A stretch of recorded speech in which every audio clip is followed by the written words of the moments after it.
নমস্কার বন্ধুরা, RP village স্টোরির পক্ষ থেকে তোমাদের জানাই স্বাগত। এই দেখো, আজকে আমাদের গাছের একদম টাটকা তাজা কলার মোচা নিয়ে এসেছি। এই কলার মোচা দিয়ে তোমাদের সাথে দারুণ সুন্দর একটা রেসিপি শেয়ার করব। তো তোমরা পুরো ভিডিওটা দেখতে থাকো।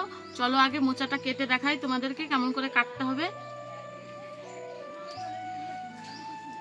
এই যে মোচার এই যে বাইরের এই অংশগুলো সব আমি বাদ দিয়ে দেবো, এগুলো এখানে লাগবে না।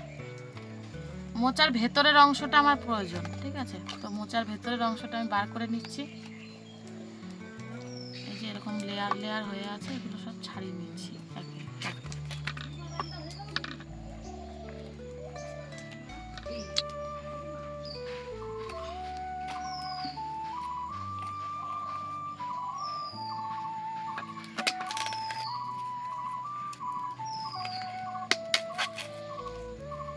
এগুলো সব বাদ দিয়ে দেবো, এগুলো অন্য রেসিপি করে বাড়িতে আমরা খেয়ে নেব। এটা এই একদম কচি যে ভেতরের অংশটা সেইটা আমার লাগবে।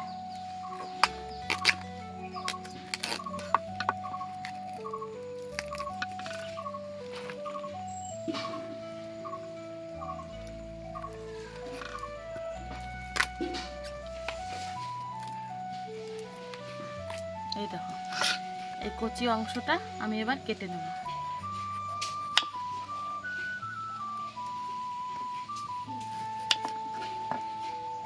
কিভাবে কাটছি দেখো, এই যে এরকম করে ধরে এরকম করে ফালি করে নেব। এই দেখো, এবার এটাকে 3 টুকরো করে নেব।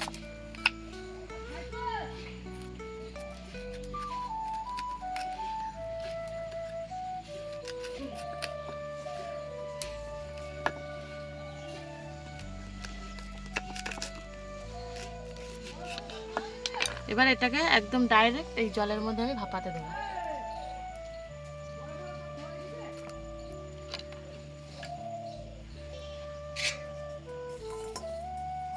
এবার ঢাকা দিয়ে 2 মিনিট মতো ভাপিয়ে নেব।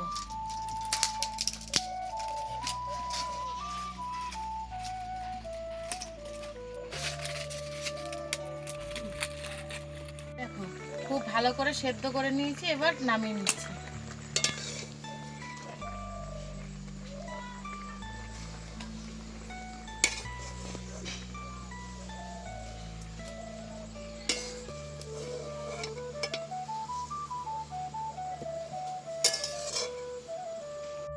এবার কড়াইতে খানিকটা সর্ষের তেল দিয়ে দিচ্ছি মোচাগুলো ভাজার জন্য। এই দেখো, এইখানে বেসন আর ময়দা নিয়েছি সমান পরিমাণে। এবার এর মধ্যে নুন আর হলুদ দিয়ে দিচ্ছি, দিয়ে ভালো করে মেখে নিচ্ছি।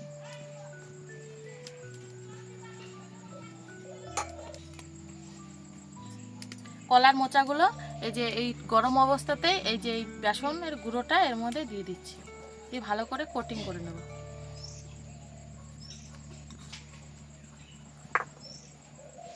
যেরকম করে হাত দিয়ে চেপে চেপে লাগিয়ে নেব গায়ে।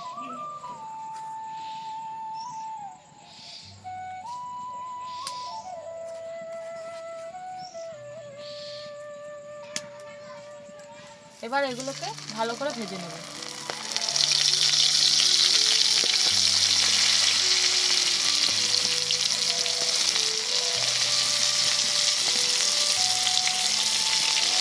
এই দেখো, মোচাগুলো খুব সুন্দর করে ভেজে নিয়েছি মচমচে করে। এবার তুলে নিচ্ছি।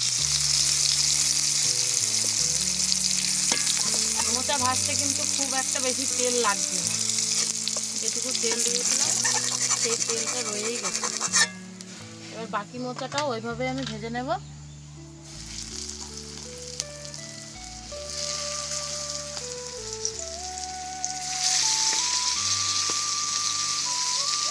কড়াইতেই খানিকটা সর্ষের তেল দিয়ে দিচ্ছি।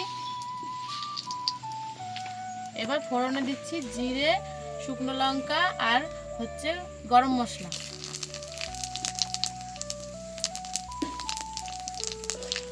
এই রান্নাটা কিন্তু সম্পূর্ণ নিরামিষই করব। এবার দিয়ে দিচ্ছি টমেটো কুচি, তার সাথে দিয়ে দিচ্ছি আদা আর কাঁচা লঙ্কা বাটা। এবার সব কিছু খুব ভালো করে কষিয়ে নেবো টমেটো দিয়ে। মোচার জন্য এই গ্রেভিটা, মোচা ভাজা তেলের মধ্যে এই মশলাগুলো দিয়েছি, তো ওই জন্য একটু তরকারিটা ওই কালো কালো ভাব চলে এসেছে।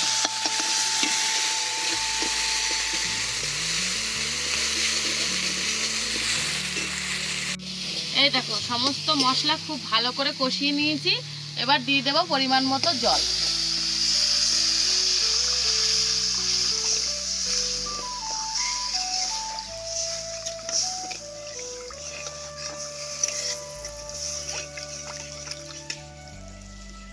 ঝোলটা খুব ভালোভাবে ফুটে গেছে। এবার এই ভেজে রাখা মোচাগুলো ঝোলের উপর দিয়ে দিচ্ছি।